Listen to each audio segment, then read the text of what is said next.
नमस्कार मित्रांनो, विविध माहिती संग्रह चॅनलमध्ये आपले स्वागत आहे. आज आपण आंतरराष्ट्रीय सीमेला लागून असलेली भारतीय राज्ये कोणती आहेत ते पाहणार आहोत.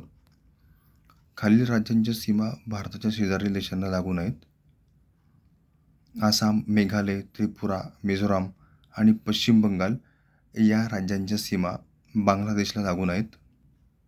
अरुणाचल प्रदेश, नागालँड, मिझोराम आणि मणिपूर या राज्यांच्या सीमा म्यानमार देशाला लागून आहेत. सिक्कीम, अरुणाचल प्रदेश, आसाम आणि पश्चिम बंगाल या राज्यांच्या सीमा भूतानला लागून आहेत. उत्तर प्रदेश, बिहार, पश्चिम बंगाल, सिक्कीम आणि उत्तराखंड या राज्यांच्या सीमा नेपाळला लागून आहेत. अरुणाचल प्रदेश, हिमाचल प्रदेश, लडाख, उत्तराखंड आणि सिक्कीम या राज्यांच्या सीमा चीनला लागून आहेत. गुजरात, राजस्थान, पंजाब, जम्मू काश्मीर आणि लडाख या राज्यांच्या सीमा पाकिस्तानला लागून आहेत आणि लडाख राज्याची सीमा अफगाणिस्तानला लागून आहे.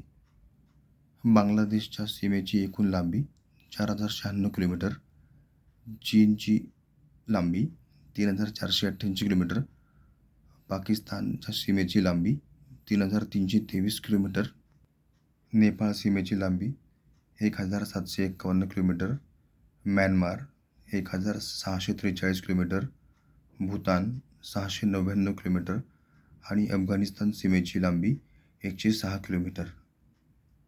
धन्यवाद मित्रांनो, संपूर्ण व्हिडिओ पाहिला त्याबद्दल. व्हिडिओ आवडला असेल तर लाईक, शेअर आणि सबस्क्राईब करा.